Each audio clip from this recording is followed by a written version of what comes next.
গণতান্ত্রিক সকল আন্দোলনের নেতৃত্ব দিয়ে জাতিকে পথ দেখিয়েছে ঢাকা বিশ্ববিদ্যালয়। বিশ্বের একমাত্র প্রতিষ্ঠান যা জন্ম দিয়েছে একটি দেশের, এমন মন্তব্য করেছেন ঢাকা বিশ্ববিদ্যালয়ের উপাচার্য এবিএম ওবায়দুল ইসলাম। ঢাকা বিশ্ববিদ্যালয়ের ১০৫তম প্রতিষ্ঠাবার্ষিকীতে বর্ণাঢ্য র্যালি শেষে এসব কথা বলেছেন তিনি। ভোগান্তি ভুলে চলে আসুন রিগালে, ওয়ারেন্টি সহ স্টাইলিশ কালেকশন নিয়ে রেডি রিগাল ফার্নিচার। ১৯২১ সালের ১ জুন কার্যক্রম শুরু করে ঢাকা বিশ্ববিদ্যালয়। দিনটি স্মরণে বিশ্ববিদ্যালয় দিবস হিসেবে উদযাপন করা হয়। এবছর ১০৫তম প্রতিষ্ঠা দিবস উপলক্ষে বুধবার সকালে এক বর্ণাঢ্য র্যালি বের করা হয়। এতে শিক্ষক, শিক্ষার্থী, অ্যালামনাই সদস্য, কর্মচারীরা অংশ নেন। টিএসসিতে গিয়ে শেষ হয় র্যালি।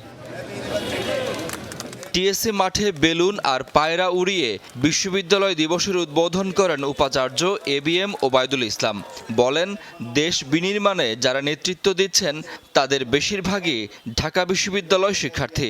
নিজ নিজ কর্মক্ষেত্রে অবদানের মধ্য দিয়ে বিদেশেও দেশের সুনাম অর্জন করেছেন তারা।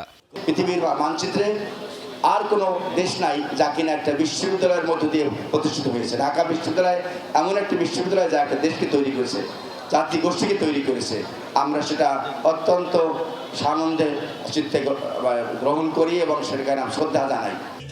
সভা, সেমিনার সহ নানা আয়োজনের মধ্য দিয়ে এবছর বিশ্ববিদ্যালয় দিবস উদযাপনের কর্মসূচি নিয়েছে ঢাকা বিশ্ববিদ্যালয়।